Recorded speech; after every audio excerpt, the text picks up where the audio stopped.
Good evening and welcome to the February meeting of the Madison DX Club. We'll have our business meeting now, and on a separate video, we'll have tonight's program. So with that, I'll mention that our minutes are posted on our website. We're a month behind, so we don't have the January minutes up yet, but we will shortly. And Jim, are you here for the treasurer's report? I don't see him. I don't see him. If he pops in later on, we can add it, but for us, we have a fairly decent balance. We have not had any requests of late for the expeditions, but we're always interested if any of the club members see something of note. And we kind of set our bar at, at least the top 100. But we sometimes make exceptions if we see that the DXpedition is using maybe a different approach, different technology, are involving younger members, things like that, that we'd like to participate and contribute to those programs. So please let any of the club officers know if you run across something like that. Our club systems are fine. And as to DX, Bob, did you have a little something for us? Well, let's back up for a second. Oh, okay. I'm sorry, Ed. On the club systems, I think Ted can affirm the fact that the reflector is working fine.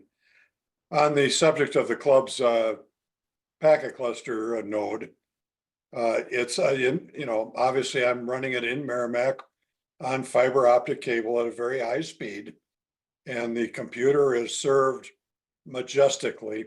I look at it periodically. Rarely do I see anybody connected to www.w9bg.com, which you could put all of any of your logging programs except to and have a very fast access. But what I did find out in talking to Dave Zeff is that we are one version behind on the software on that machine. So I'm going to need to start thinking about that and what we're going to do about it. I do not think we need to update the machine. That machine is pretty robust, even though it's old. It's robust enough for the purpose, but it is there, it is working, and it is serving as some links between various nodes, as well as I do see stations, but not ours, connected to it periodically. So there's the status of the club's DX cluster node right now. Ed, would you just, because we don't have all the members here tonight, we have a lot of them, just put together kind of a little paragraph reminding people of that packet cluster. And Kevin, are you muted? Somebody's muted someplace. What about? Somebody made a comment. I thought Kevin was muted. No, I don't think I'm muted. No, you're fine. Yeah. Okay. All right. Yes, I'm not hearing them as they're speaking either. I'll send something out on the reflector, Kevin, to just remind people. No, that'd be great. Thanks, Ed. Now I can hear. Okay.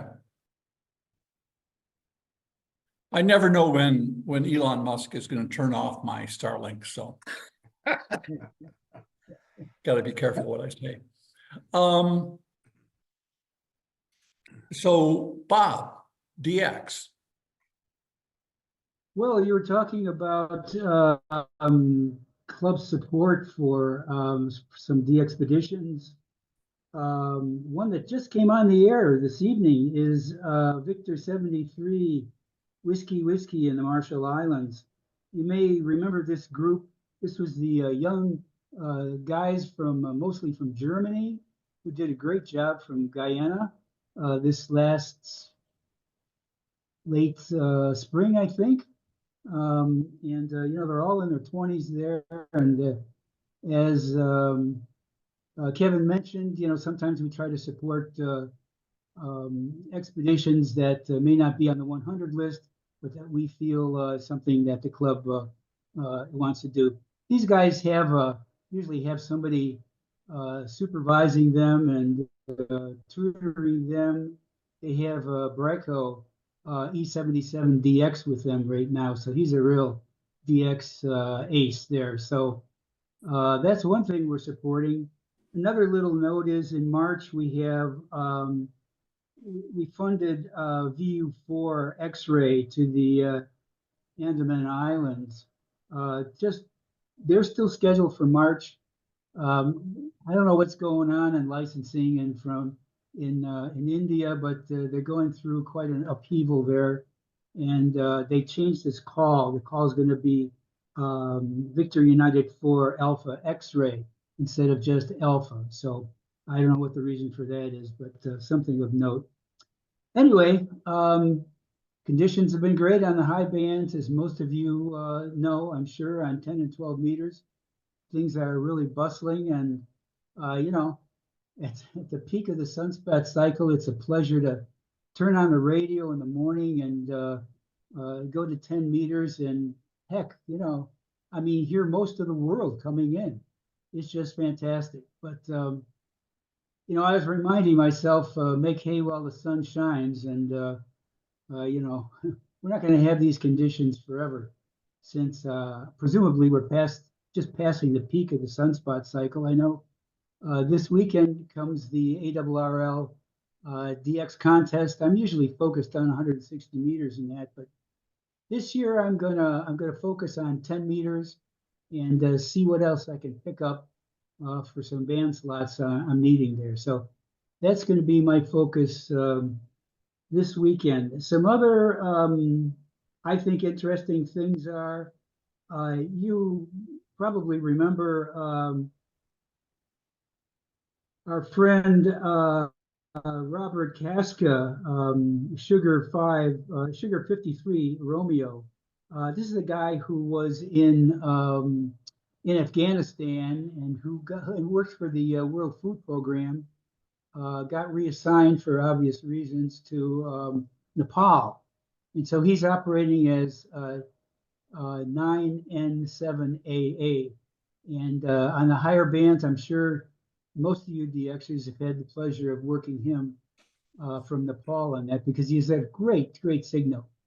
His big problem is that he's in Kathmandu, and the noise has just been horrendous for him, and he hasn't been able to do much on the low bands. So for the past 2 years, Robert's been searching for locations outside the city where he might find lower noise levels, and he hasn't had a lot of success, but he hasn't given up, and he has found a place now about 6 hours south west of Kathmandu, and he thinks this is going to work for him. So hopefully we're going to have the opportunity to get some good operating from Nepal on the low bands, and I'm looking forward to that.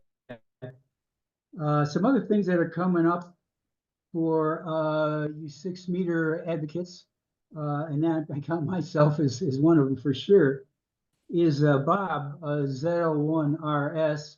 You remember him from last spring. He was at E51EME, and he gave a lot of us a new one on 6 meters from South Cook Island.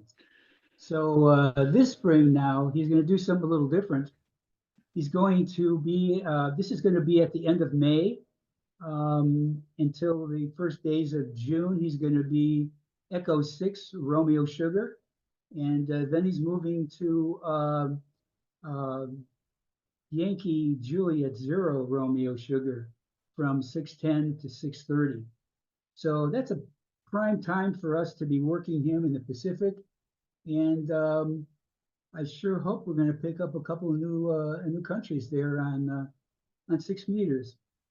Other things we're waiting on is the Rebel group, and I can never quite tell when they're going to do what. We've been waiting for some time for them to start up their expedition in Nigeria, and hopefully that's coming up soon. They also propose that they're headed for South Africa and to Beauvais after that. I wouldn't put any money on that bet. So we'll see what happens there as well. But good news about Beauvais is,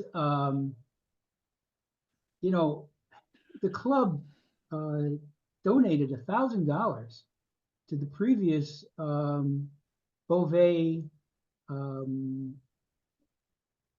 plans with the Norwegian group. And they were having a little bit of trouble making ends meet.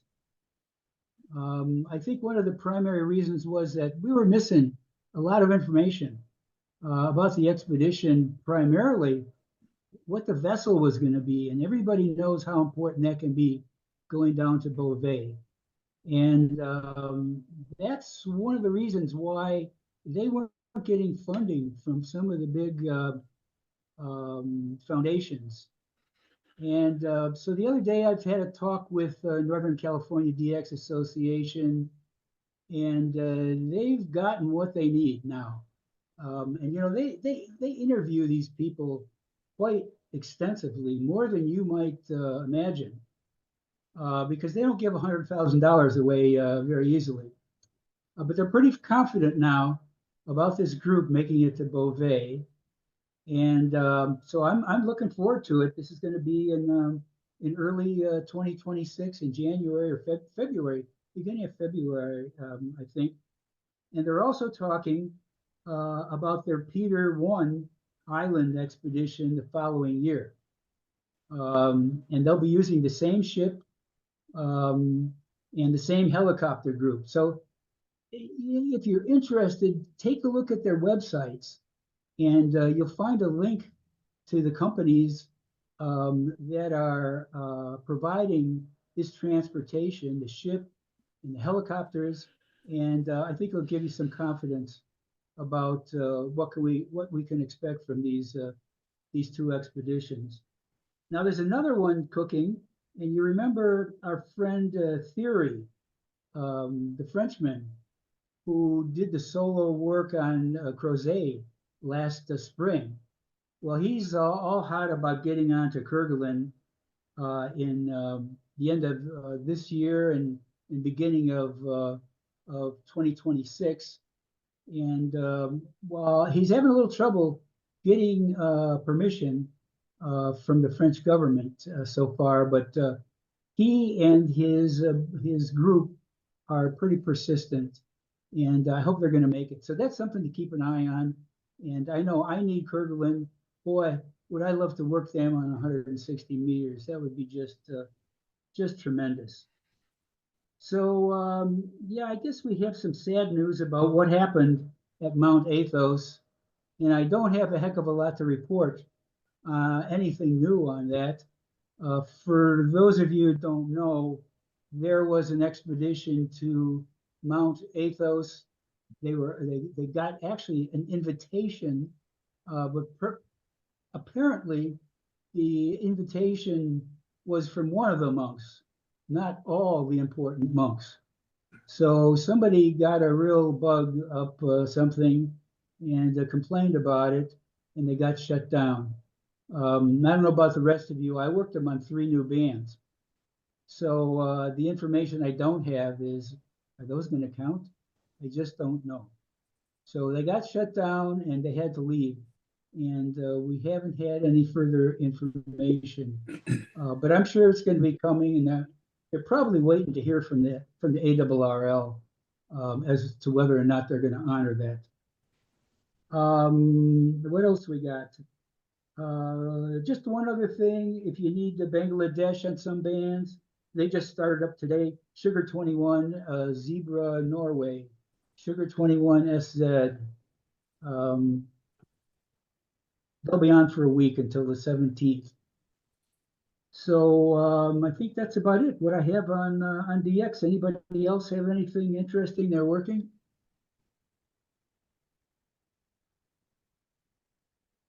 Gary, you doing anything on 6 meters?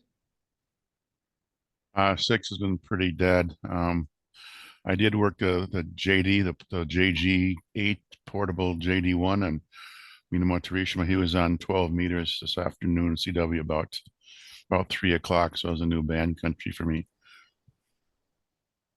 Yeah, same here. I picked him up the other day, just about the same time. He's That been was pretty good. regular at that time. Yeah. Right. 6 has been dead, and although the last 2 days, 6 meter gremlin there. The last couple of days, there's been some TEP down to southern Argentina, so there's a little ray of hope there.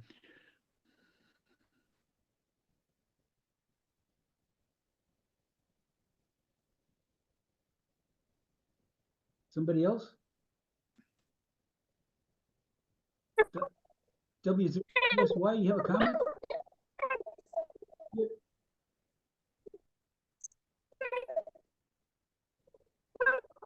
Kevin, you're muted.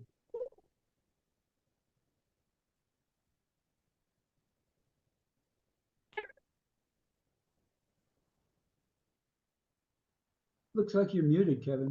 Power off. Oh, I'm sorry. Marv, There you go. we're picking up some garble from you.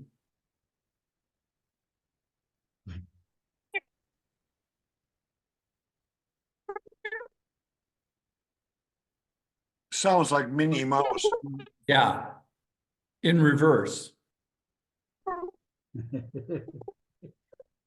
but I think Marv W0PSY was hoping to say something. Yeah. You may want to 1, 2. leave and come back, Marv. That might help. I think I got it now. Oh, okay.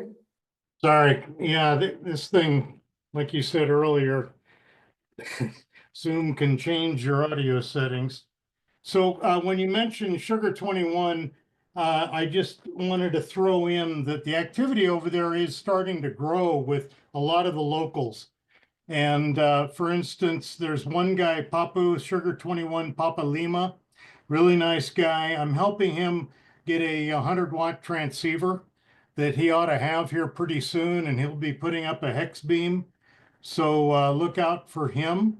And I've been encouraging them to learn CW, which they are doing. So hopefully Sugar 21 is not as rare. It was a brand new one for me a year ago, which was interesting, but becoming friends with a few of those guys, that helped that situation.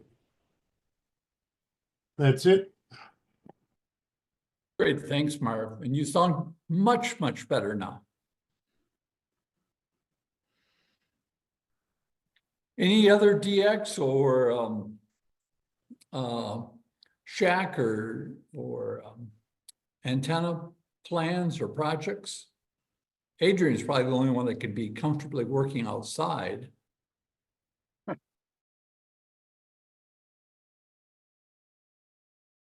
No, Okay. my big take lately has been playing a game with myself. And that's getting on 10-meter FT8 and seeing how many times I can work all continents in 6 consecutive contacts. That's been kind of fun.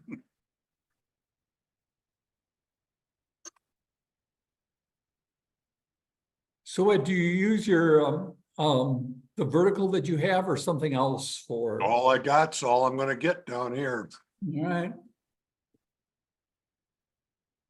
I have to be thankful for that. Yes.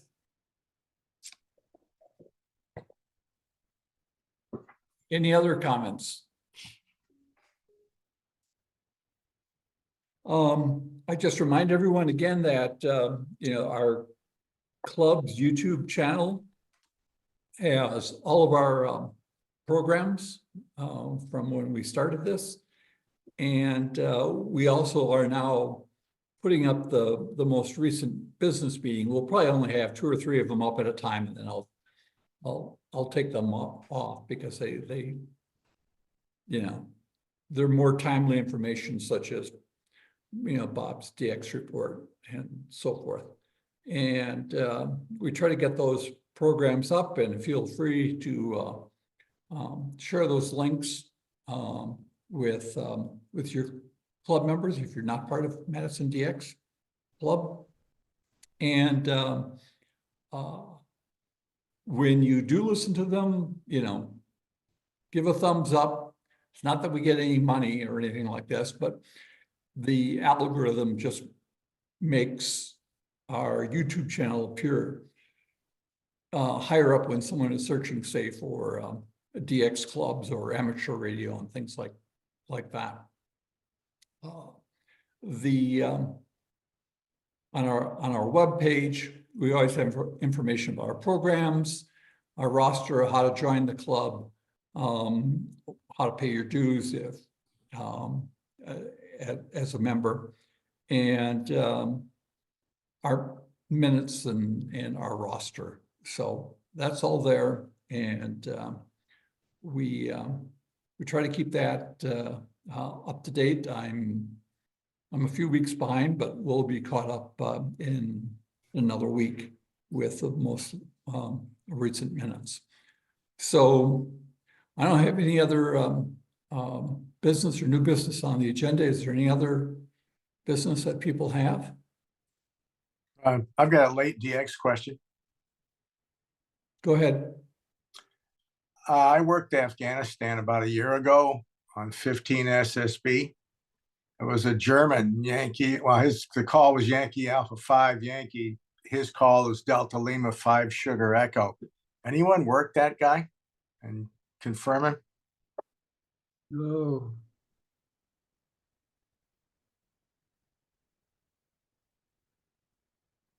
haven't heard of him. Okay. Have you corresponded with him? I have What's her- not. His QRZ page says Bureau only, but a year's gone by, and I'm just wondering. Mhm. What was the Y call again? YA5 Yankee. I'll check Last my one. log. I'm sorry. I'll check my log. Oh, excellent. Thank you. It was last 2nd of March last year.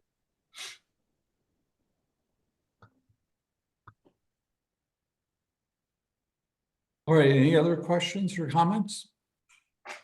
Well, I just wanted to say that I think you had a good idea putting those, recording the meetings and putting them on, at least temporarily on the YouTube thing, because we've been having about 50 views. So, that's a lot of people who may have missed the meeting and, wanted to check in. So I think it's worth doing that for a while, even if it's just for 50. And speaking of 50, last I looked yesterday, we had just under 50,000 views on our YouTube program. So I thought that's going quite well. It is, and programs like we're going to have, tonight tend to be very popular, and we're willing to share that with anyone who wants to be here with us live. And I know for the last RFI meeting, which I think Mike spoke at, it was back in September, and we had a club over in Michigan asked if they could play it at their next club meeting. And of course, we agreed to that.